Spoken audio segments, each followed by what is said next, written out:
Bienvenidos a la parroquia de Nuestra Señora de los Ángeles en San Vicente de la Barquera. Esta iglesia es una iglesia espectacular que forma parte de nuestro patrimonio, no solo diocesano, sino también nuestro patrimonio también aquí en Cantabria, porque es una iglesia única.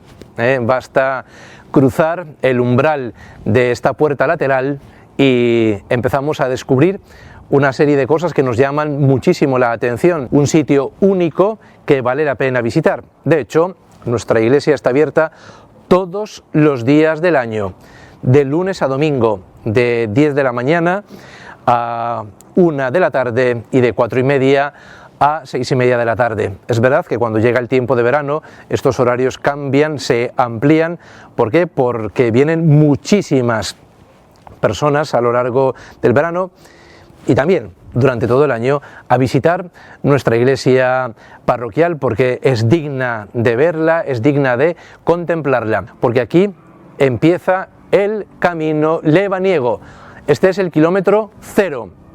Durante el año lebaniego pasaron por aquí miles de peregrinos que pasaban por aquí para firmar su credencial del camino lebaniego, también del camino de Santiago. Entonces, cuando vienen por aquí peregrinos, visitantes, turistas y preguntan, me ven a mí y también a las personas que atienden la iglesia, dicen, ¿nos puede enseñar algo de valor de esta iglesia? Y digo, sí, claro, acompañadme.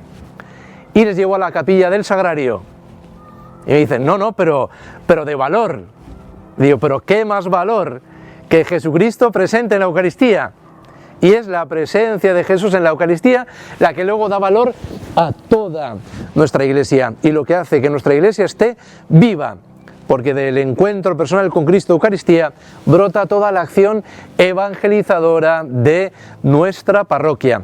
Lo más bonito, pues, de nuestra parroquia de San Vicente no solo son sus muros, que también, sino que lo más bonito es que tengamos un lugar para reunirnos y que sea un lugar vivo, que sea un lugar en el que todos descubramos que hay sitio para cada uno de nosotros, como siempre digo, en torno al altar del Señor, hay sitio para todos, para los que piensan, como yo piensan, pues muy bien, fenomenal, pero para los que no también, porque en torno al altar del Señor hay sitio para todos.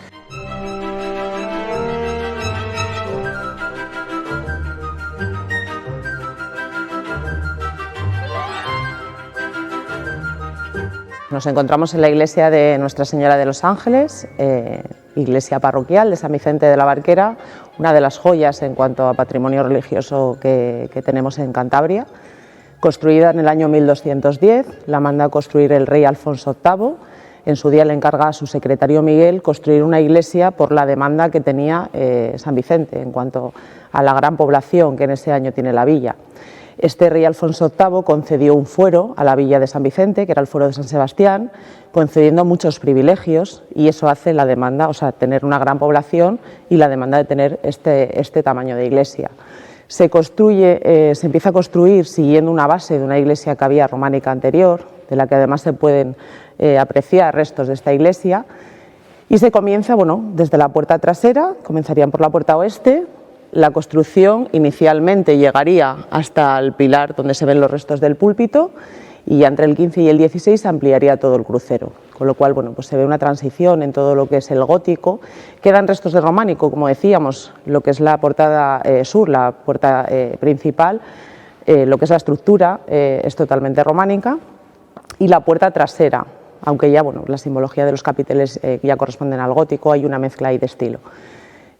Todo lo que es el interior se aprecia muy bien la diferencia de las épocas de construcción, sobre todo en las bóvedas de crucería, donde esta parte trasera sería una crucería sencilla, simple, y ya se aprecia la diferencia con lo que es la cabecera, donde se ve ya la complejidad en la bóveda, en ese gótico ya tardío. Es una iglesia gótica, pero a diferencia de lo que podemos ver normalmente como iglesia gótica, tiene muy poca luz natural. Normalmente las iglesias góticas, dando ya con el contrafuerte ese alivio a los muros, se podría abrir mucho ventanal, mucha vidriera, y esta apenas lo tiene. El motivo es que por construirse en el sitio más alto, estratégico y defensivo dentro de lo que es la zona amurallada, se construye como iglesia fortaleza, con parte del aparato defensivo que normalmente vemos más en un castillo que en una iglesia. De ahí a que pues la parte exterior puede dar la sensación de una construcción ruda, tosca. Sin embargo, al entrar, la gente normalmente se sorprende por ver esa amplitud de la planta de salón gótica, esa sensación de que podemos apreciar toda la planta desde cualquier punto, y es lo que la esbeltez, la finura de los pilares, esa altura que se le da a la nave, es lo que más la gente al entrar es lo que más le sorprende. Se aprecia muy bien la diferencia de las construcciones y sobre todo se marca muy bien en la parte delantera, donde los pilares delanteros ya no son paralelos a estos traseros, incluso son más gruesos porque tienen que sustentar mayor peso y empuje de la bóveda. Al construir la iglesia aprovechan una torre fortaleza, que es lo que hoy conocemos como torre campanario, que se modifica. Ya en el siglo XIX y se hace la torre de campanas. ¿Vale? Es la torre defensiva, había una iglesia anterior y lo que van es construyendo esta y hasta llegar a adosarla a esa torre y aprovechan la torre, como decimos, para construir la torre campanario. Bueno, luego una de las cosas más llamativas, peculiares que tiene esta iglesia es el suelo. Por lo general la gente al entrar es una de las cosas que más les llama la atención. El suelo son todo tablas de madera de roble, casi todas del mismo tamaño. Y el motivo de que sean así, en este mismo tamaño y todas, es porque son todo enterramientos. A finales del siglo XV se utiliza el suelo de la iglesia como cementerio. Podemos decir casi que es de los únicos que se conservan tan masivos. Es madera de roble, de algún robledal que había cercano a la iglesia. Y el enterramiento, bueno, coincide con una época de decadencia en San Vicente, donde queda muy poca población y ellos deciden enterrarse dentro, porque anterior a esta época y posterior se enterraba en la parte exterior de la iglesia. Hoy en día ya tenemos un cementerio municipal a las afueras. Y se entierra a gente de toda clase social, de ahí a que sea tan masivo el tipo de enterramiento. Sería la tabla de roble que posa encima de la tierra donde están los restos, o sea, se conservaría tal cual. Los restos se conservan, exactamente no sabemos a quién corresponde cada una, se supone que en su día había un archivo, un registro y todo esto desaparece. En alguna tabla, en algún reverso de alguna tabla se ha visto grabada alguna inicial, pero tampoco nos da mucha más información, ¿vale? Pero los restos se conservarían. Y a la hora de enterrar, bueno, utilizarían un orden jerárquico que sería clero y nobles, y la gente llana en la parte de atrás, pero todos en el mismo tipo de material, que es lo que más llama la atención. Bueno, pues aquí tenemos ya los retablos, son posteriores. Antes hablábamos de que la iglesia se construye en varias etapas, con lo cual entendemos que cuando la primera iglesia llegaba a la altura de estos dos pilares, donde están los restos del púlpito, había un retablo anterior. Entonces, de esto además se deduce por las dos imágenes que vamos a ver luego en el retablo central, que son anteriores al retablo. Bien, el retablo central sería del siglo XVII y los laterales del siglo XVIII, los tres de madera policromada. Empezamos con el de la derecha, donde estaría en el centro San Pedro con las llaves del cielo, San Francisco Javier, San Juan Bautista y la imagen de arriba Santiago Apóstol. Esto es paso del Camino de Santiago, paso costero, paso norte.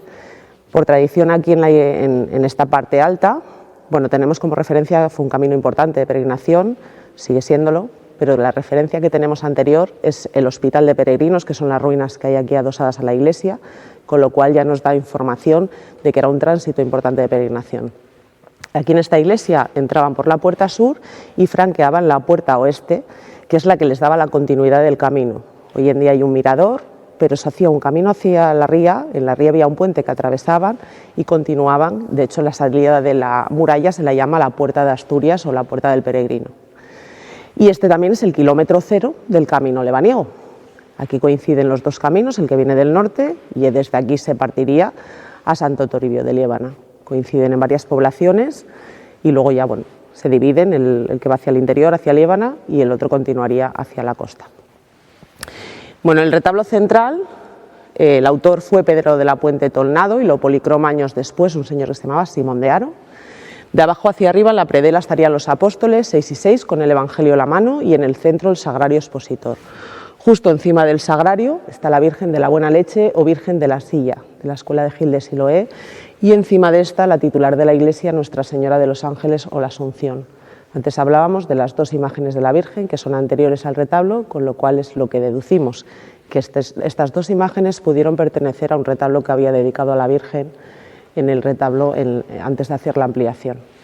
Justo a la izquierda está San Vicente Mártir con el cuervo en la mano, que es el patrón de la villa, y San Lorenzo con la parrilla. Encima de San Lorenzo se representa la Anunciación y encima de San Vicente se representa el nacimiento. Arriba en el centro el Calvario y en los dos áticos los dos escudos de quien supuestamente financió este retablo en la época.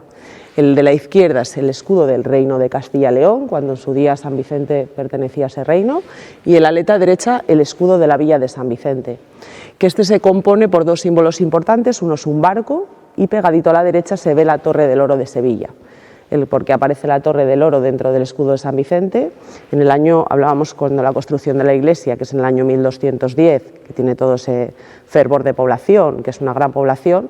Poquitos años después, en el 1248, junto con Castro Urdiales, Santander, Laredo y San Vicente, se fundan las 4 villas marineras. De esos 4 puertos, en ese año, parten un total de 26 naves, a la cabeza va el almirante Bonifaz, a la reconquista de Sevilla por el Guadalquivir. Parten con sus barcos desde el norte, entran por el Guadalquivir hasta la altura de la Torre del Oro, que es el símbolo que se ve en el escudo, franquean el puente de barcas entrando a esta reconquista y es lo que se ve. Se ven las cadenas, que incluso en la iglesia de Laredo creo que quedan restos de esas cadenas. Y luego, bueno, ya en el retablo izquierdo, en el centro San Bartolomé, San Nicolás el Sagrado Corazón y la imagen de arriba San Roque con el perro. Los 3 retablos estarían restaurados por igual. El grado de humedad de esta iglesia es altísimo, se concentra mucha humedad, estratégicamente estamos en un sitio muy húmedo y entonces, bueno, pues afecta mucho, sobre todo a la madera, pero bueno, se va intentando mantener y conservarlo. Bueno, luego la iglesia se compone de varias capillas, tiene varias capillas laterales, todas ellas se edifican entre el siglo XV y XVI, aprovechando siempre los contrafuertes de la iglesia. Algunas de ellas inicialmente fueron para familias nobles importantes de la villa que tenían sus propias capillas. La primera que tenemos es la capilla de la familia Mata Fernández Lamadrid, familia importante y noble de la villa, entre otras cosas, bueno, donan el edificio que después se convierte en los colegios. Los enterramientos estarían en piedra en el suelo. Y hoy en día la función que tiene es como capilla del Santísimo. Por hecho, nosotros abrimos a las visitas. Esta iglesia está declarada de bien de interés cultural desde el año 1939, con lo cual pues abrimos a las visitas. La demanda era tener una iglesia abierta para el turismo y entonces por abrirla lo que hacemos es durante la semana, mientras no se celebre culto, el Santísimo se reserva en esa capilla lateral en su sagrario y por eso la denominamos capilla del Santísimo. Y luego ya en las horas de culto pasaría al sagrario central. Y luego tenemos la capilla del inquisidor Antonio del Corro.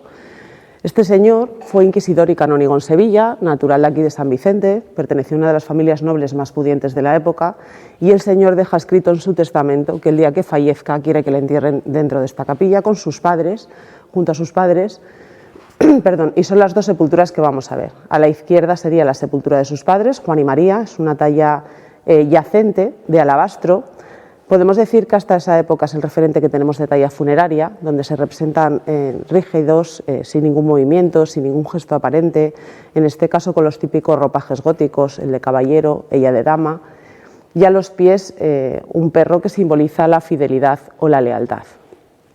Debajo de la sepultura de sus padres está el escudo de la familia Corro, que este se puede encontrar en 2 edificios más aquí en la calle Alta, subiendo hacia la iglesia.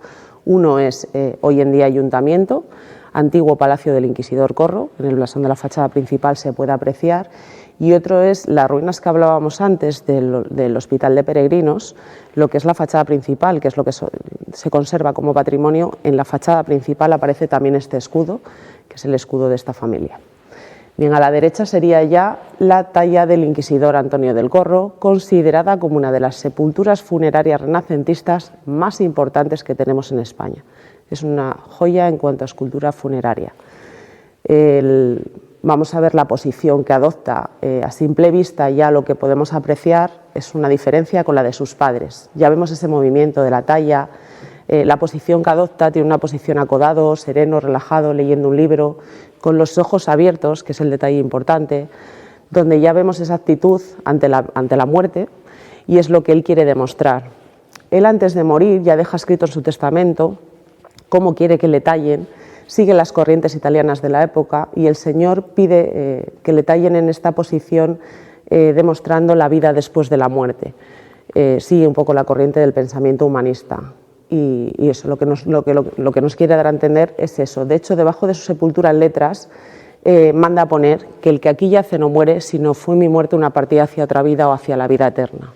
Y es lo que quiere reflejar, ¿vale? Ya se ve el movimiento de la talla, las dobleces, las caídas de sus ropajes, la finura en sus manos, en su cara. Es una talla muy real y muy bonita, la verdad. A los pies sigue tallado el perro, que simboliza la fidelidad o la lealtad. Bueno, y luego dentro de esta capilla vemos el retablo de San Antonio, que este no es el original que había en esta capilla, por temas de humedad se deterioró, y este fue una donación que se hizo de Boto, aquí en Cantabria, y se donó a esta iglesia hace muchos años. Bueno, luego todo lo que es la cerámica que vemos en el suelo es cerámica de Triana. Hoy en día está un poco deteriorada, también está en proyectos de restauración.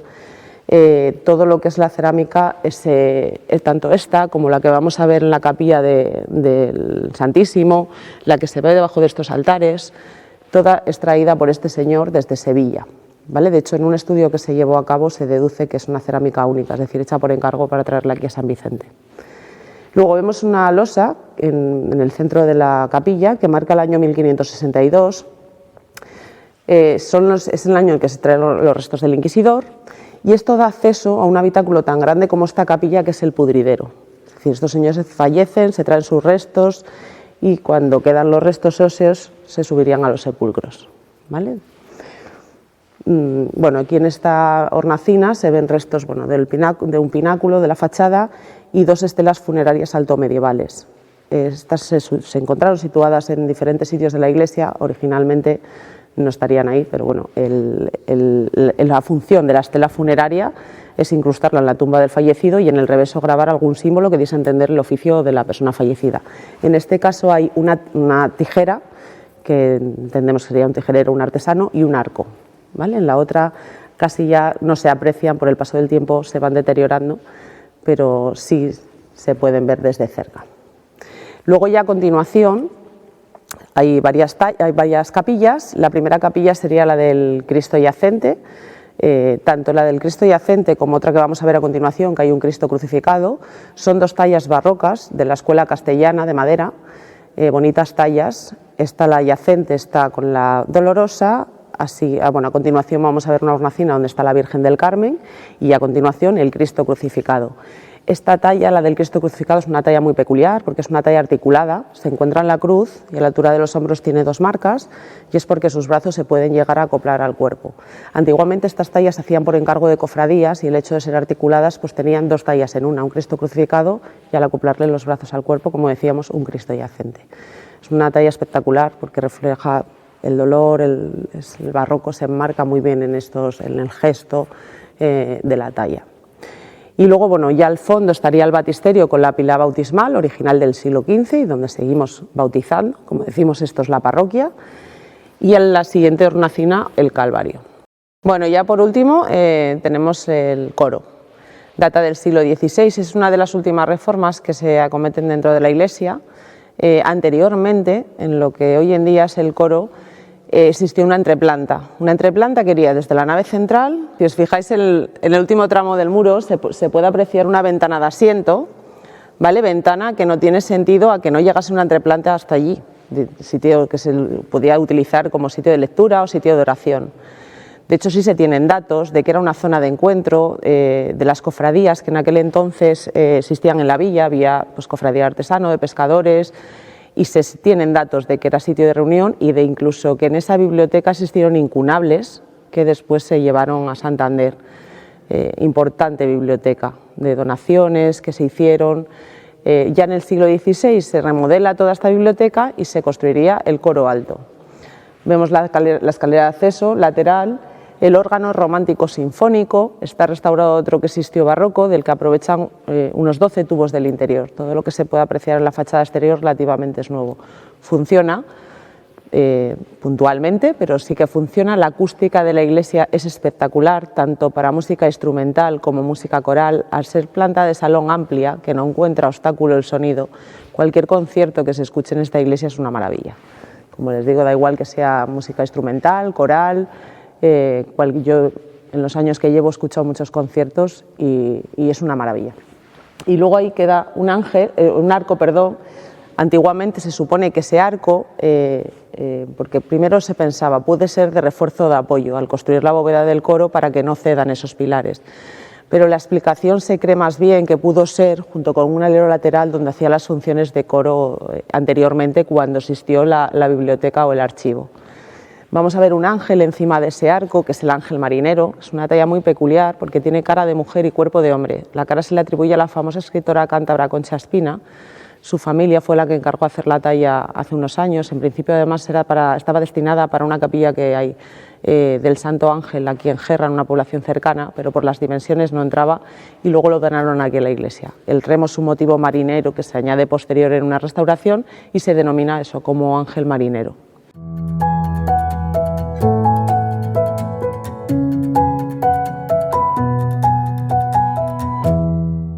Después de visitar la iglesia de Nuestra Señora de los Ángeles, parroquia de San Vicente de la Barquera, venimos ahora al santuario de Nuestra Señora de la Barquera, porque no se puede entender San Vicente sin la profunda devoción que todos los barquereños tienen a su patrona, a la Virgen de la Barquera, que por eso estamos aquí también para hablar del santuario. La misa de diario en San Vicente se tiene aquí, en el santuario de la Barquera, a las 7 de la tarde y los domingos a las 10 de la mañana. El santuario de la Barquera permanece abierto todos los días del año de 8 de la mañana a 8 de la tarde.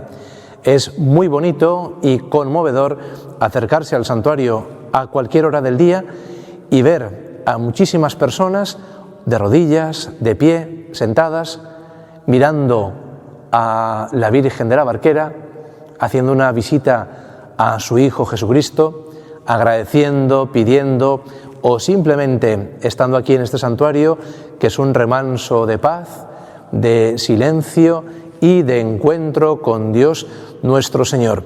Y no se puede entender, si he dicho que no se puede entender San Vicente de la Barquera sin su santuario, no se puede entender la evangelización, la pastoral de San Vicente sin la devoción a la Virgen de la Barquera. Hay una cofradía de la Virgen de la Barquera, que se encarga del cuidado del santuario y se encarga también de modo especial de las celebraciones en honor a la Virgen de la Barquera.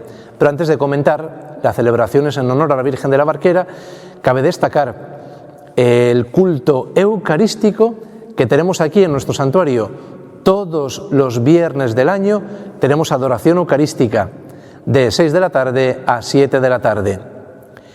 Todos los viernes primeros de mes tenemos adoración eucarística continua de 10 de la mañana a 7 de la tarde.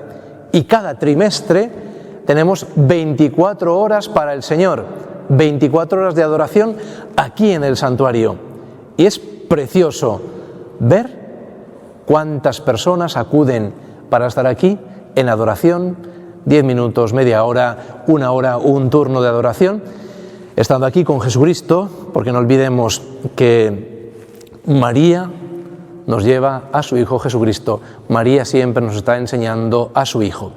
Y en cuanto a las fiestas, en honor a la Virgen de la Barquera, cabe destacar la folía.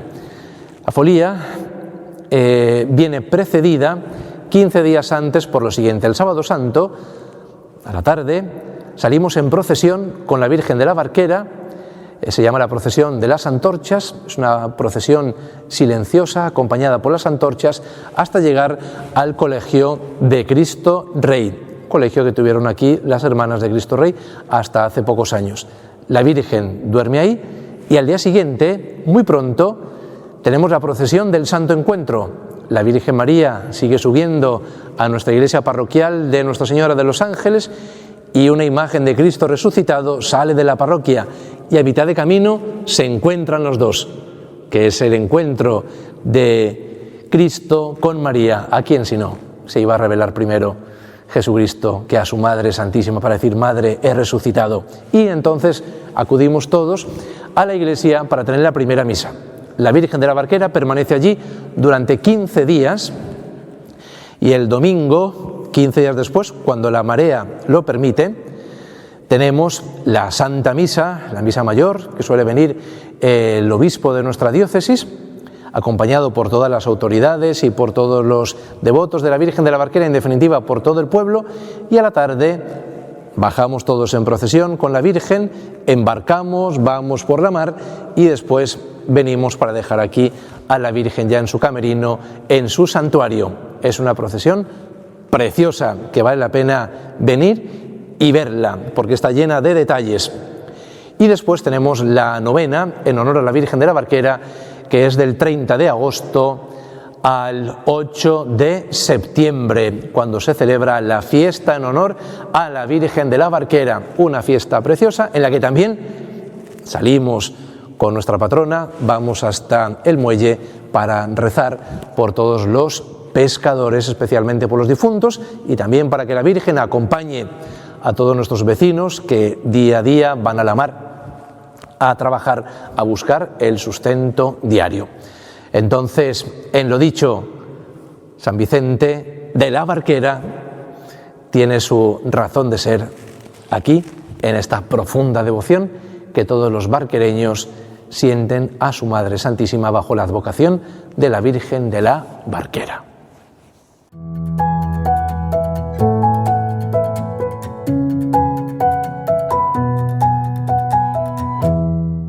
Después de esta larga explicación que os hemos dado de nuestra iglesia parroquial de San Vicente, os espero a todos por aquí, porque una cosa es verlo en la pantalla, pero otra cosa es verlo en realidad, ver in situ y poder caminar por la iglesia, poder hacer una visita en la capilla del Santísimo, porque ahí está Jesús esperándonos, y esta iglesia tiene su razón de ser porque alberga al Rey de Reyes, al Señor de Señores, a nuestro Dios, que está vivo y presente, y por eso nuestra iglesia, los antiguos, que eran personas con una profunda fe, por eso hicieron iglesias, basílicas, catedrales majestuosas. ¿Por qué? Porque eran conscientes o tenían una fe viva que les permitía descubrir que ahí estaba Jesús y por tanto tenían que preparar un lugar digno para Dios según, por supuesto, nuestras posibilidades humanas que siempre se quedan cortas ante la grandeza de Dios. Así es que os espero a todos por aquí, por San Vicente, y cuando paséis por aquí ya me decís: oye, pues te vimos en ese reportaje de Popular Televisión. Pues muy bien, pues entonces adelante, pasad y visitad aquí nuestra iglesia, que no es mi iglesia, no es mi parroquia, sino que es la iglesia de todos, porque todos somos cristianos. Nos reunimos aquí, es verdad, pero todos como iglesia, independientemente donde vayas, formamos parte de una única iglesia, que formamos el cuerpo místico de Jesucristo.